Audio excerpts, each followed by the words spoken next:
memperpanjang tingkatnya kerjaan Bapak dan tidak kerjaan Bapak, kami performa Bapak sendiri. Performanya didapat dari mana ya? Berdasarkan standar pengemudi yang Bapak kelola. Karena di wilayah itu ada 3 Pak. Satu standar pengemudi super driver, ada standar driver sama reflex. Dan sampai Bapak sendiri juga reflex. Nah, karena pengemudi itu lagi ganti gitu ya Pak. Kerja supernya gimana caranya? Ya ini, karena standar pengemudi di Biro itu namanya super Pak. Super itu ada 5 kata, 5 huruf, dan ada SUPR. Mungkin satu-satunya Bapak pernah mendengar atau pernah dijelaskan terkait ini. Terkait tes pertama itu sigap, cepat tanggap, sekatan atau aktif serta berorientasi pada target yang telah ditentukan. Contohnya apa? Menurut Bapak? Apanya?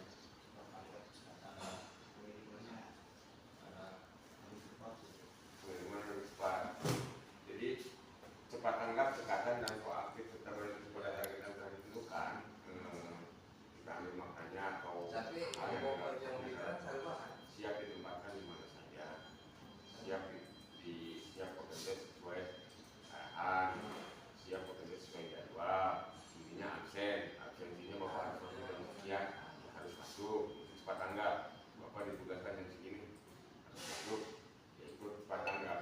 Berarti pada hasil target yang yaitu Bapak harus proaktif ketika ada kendala nih dari pihak customer ataupun apa, proaktifnya di mana? Ini permasalahannya di mana? Ini gimana cara penyelesaian itu? Cepat tanggap, itu namanya sigap. Ya. Kedua, unik, menjalankan tugas secara spesial dan mengemudi dengan secara berarti pada selamat. Ini tujuannya kemana Pak? Keselamatan. Keselamatan itu semua intinya yang dikejar adalah zero insiden. Zero insiden itu paling haram lah ibaratnya. Siapa yang mau ya, tapi ya itu ada di sini namanya defensive driving. Makanya apa yang harus dijalankan? Salah satunya adalah jalankan 5 langkah defensive drivingnya. Bapak tahu nggak 5 langkah defensive driving? Belum ya. Jadi 5 langkah defensive driving mungkin nanti saya jelaskan setelah ini ya. Jadi untuk unik sendiri ini yaitu standar untuk tujuannya defensive. Ketiga, produktivitas dan kerja tinggi serta berorientasi pada kualitas hasil. Apa sih Pak tujuannya?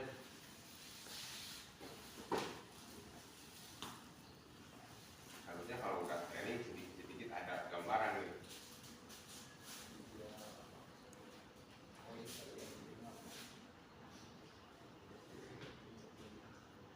Jadi produktivitas kerja tinggi itu ketika Bapak dapat, kan hariannya pernah target sendiri Pak, minimal kan bari kan ya, kalau dilihat sendiri, kalau yang beres kan tidak tentu ya, yang penting hari ini terima closing kan itu ya, dengan sendirinya itu.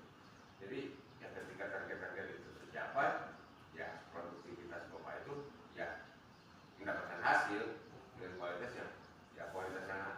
yang kualitas hasil itu ketika Bapak pengiriman target itu tercapai. Sekarang hari ini 3 rit ataupun POD-nya berapa toko gitu, tanpa ada BPA lah, tanpa ada BK lah, tanpa ada BRP, itu produktif Bapak tercapai. Salah satunya ya kan barang kurang itu ketika Bapak loading tidak disaksikan, serah terimanya tidak dijalankan, kan itu salah satunya keproduktif Pak, yang nantinya timbulnya BPA, BK kan gitu ya. Nah, untuk yang ketiga itu etika itu senyum, salam, sapa, ramah, sopan santun dan menjunjung tinggi integritas serta berorientasi pada kepuasan pelanggan. Ini tujuannya kemana Pak? Ini ke attitude, ke integritas. Nah, apalagi Bapak ini belum rata-rata ya, bukan ke toko-toko rata-rata ya, kalau MLS ya. Ini sapa salamnya dijalankan Pak. Ketika ya namanya customer, hal apa itu ya lah sendiri gimana caranya. Terus terkait apalagi Bapak ada namanya COD gitu, nah integritasnya tolong dijaga ya, jangan sampai ya kejadian yang sudah gitu ya, karena Bapak jauh dari saya, pikirannya nggak ada pantauan gitu, tapi jangan salah gitu, ya pantauannya ada, tolong menjaga integritasnya karena integritas itu nomor satu. Kelimanya rapi, bersih dan rapi dalam organisasi, tetap kondisi pada nilai tambah bangga. Ini Pak, Bapak 5 ayatnya dijalankan, groomingnya dijalankan ya, sedangkan kan nggak ada standarnya, bagi di biro itu ada standarnya, ID kan belum ada ya. Nanti di pengajuan di HRS pengajuan ya. Nah, ini 5 ayatnya dijalankan, 5 ayatnya apa aja ya? Bersih unitnya tolong jaga ya Pak ya. Pak, ini untuk bersih-bersih dulu. Mungkin apa ini doang juga tempat area kerja Bapak juga ya, semestinya meskipun Bapak di sana hanya sekedar loading ya, area tempat Bapak yang tempat kotor gitu, nggak enak juga ya.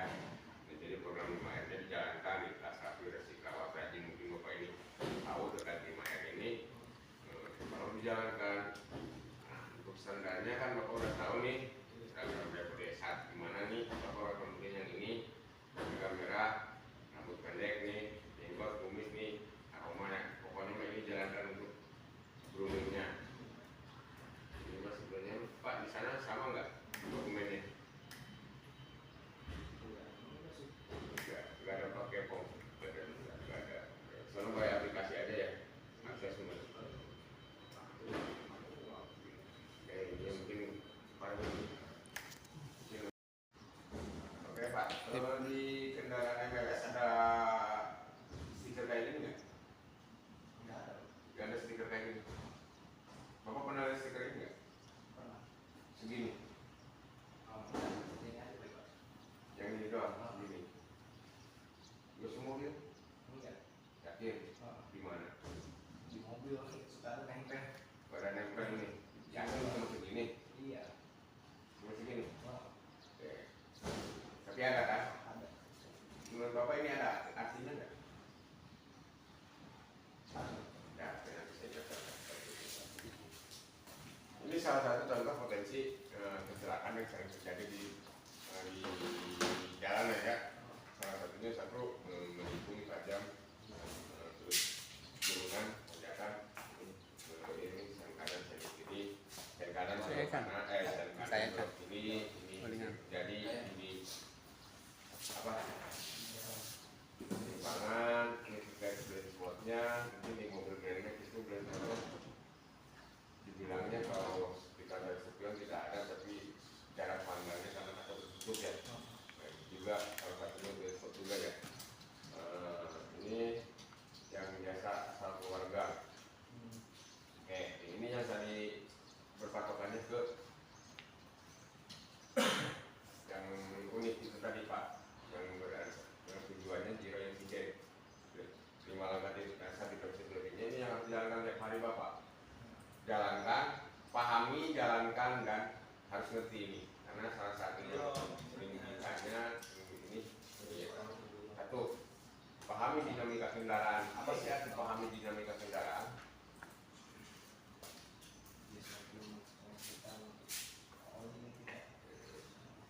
Yes. Bapak setiap hari unit dicek dulu apa enggak? Dicek, cek balok. Apa aja dicek? Bahan ya, kalau muatan bahan, terus oli, dinyalakan, minyak-minyaknya, terus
itu berapa Pak? Eh, 20 meter. Hah? Lumayan. Bapak sering getol nggak? Sering? Enggak, untuk kiriman sekarang getol nggak? Sekarang jarang. Jarang. Inilah Pak, untuk jaga jarak aman itu kita patokannya kan ada 3 Pak. 3 zona, 1 zona melihat, 2 zona analisa, 3 zona reaksi. Yang kecelakaan yang hampir 60% terjadi kejadian kecelakaan itu diakibatkan karena dapat tidak jaga jarak. Nah, karena posisinya ada zona melihat, zona analisa, zona reaksi. Yang sering dihilangkan itu adalah zona analisanya. Kenapa? Ketika kita melihat kendaraan dengan 30 sampai 120 detik itu di depan, 2 menit itu di depan itu lumayan jauh untuk berkendara. Tapi zona analisanya biasanya sering dihilangkan apa? Diabaikan gitu. Main handphone. Makanya terjadi ada langsung zona reaksi, redup. Ketika Bapak melihat tuh persekian detik set, kalau mobil udah di depan karena aktivitas untuk melakukan aktivitas lain mengabaikan zona analisanya. Kalau Bapak ketika zona ini jalan, satu zona melihat, kedua mobil itu berjalan kalau mobil berjalan tiba-tiba kanan, saya kemana? Kan dianalisa dulu tuh. Bukan berarti Bapak harus ngerumus dulu, bukan, tapi sedikitnya Bapak menganalisa. Nah, ketiga zona reaksi, yaitu Bapak reaksi ketika memang itu terjadi, ketika sudah dianalisa. Sampai sini Pak. Nah, ini awasi kondisi sekitar, ini juga perlu diawasi karena bukan berarti mobil Bapak kecil ini tidak. Karena setiap perjalanan itu harus direncanakan Pak. Apalagi Bapak kontinu pengirimannya kemana itu. Jadi saya kiriman ke sini hari ini ke sini. Oh di sini tuh rawan anak-anak, di sini tuh rawan anak ada keluarga. Itu harus diawasi Pak. Jadi awasi kondisi sekitar, overspeednya awas ya. Karena overspeed sekarang terpantau. Ini benchmarknya mungkin di area Bapak hampir sama mobil besar ini karena posisinya untuk kaca drainage itu kanan tadi itu Pak tertutup kanan kiri. Jadi apakah untuk meliput itu meliput apa? Tidak terlihat kalau kita serangan lebar. Nah, apakah meliput itu terjadi ketika berjalan?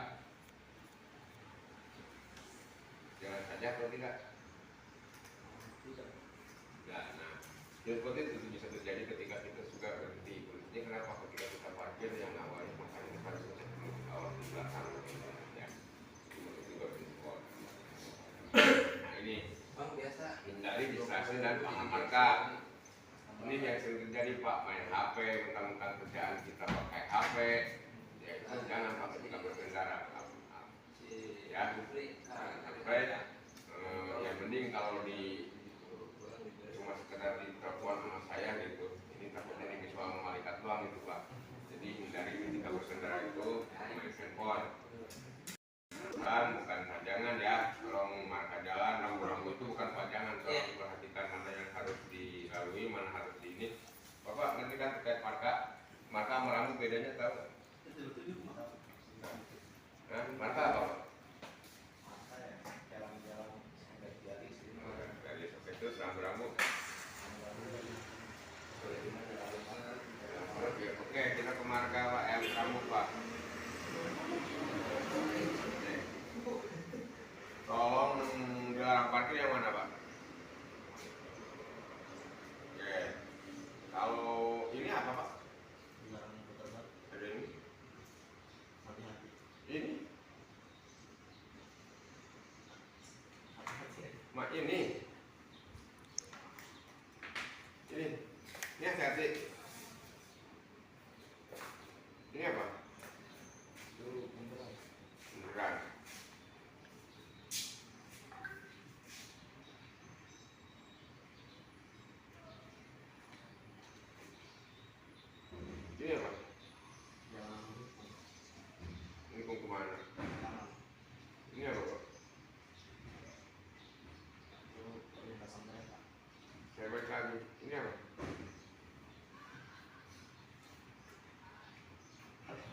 Perboden. Enggak tahu apa. Pernah lihat belum? Komputer Perboden. Perboden apa? di dalam melintas. Dalam melintas. Oke.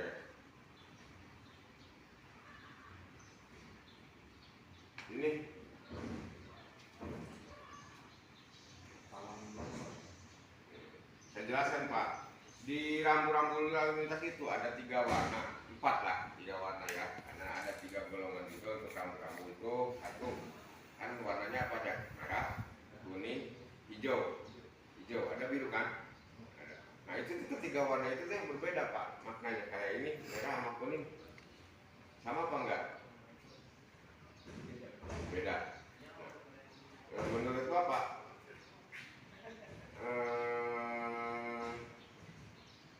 ini ada berapa warna yang masuk ini? Yakin? Biru. Nah, berarti 2 kan? Jadi harus tahu maknanya juga Pak. Ketika yang merah itu memang larangan ya, rambu larangan. Terus yang kuning itu rambu peringatan atau hati-hati. Nah, yang hijau itu rambu petunjuk. Jadi jangan disamakan ketika nanti Bapak mentang-mentang ini warnanya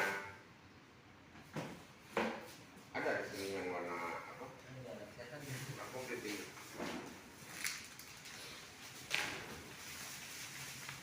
Komplit Pak. Tenang di Karawang mah planning komplit Pak.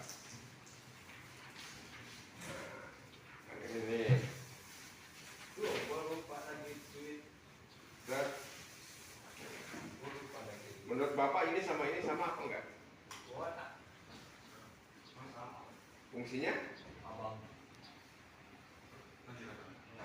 Ngasih tahu.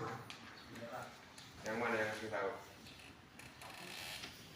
Terus yang ini yang biru? Keren juga. Secara penempatan sama apa tidak?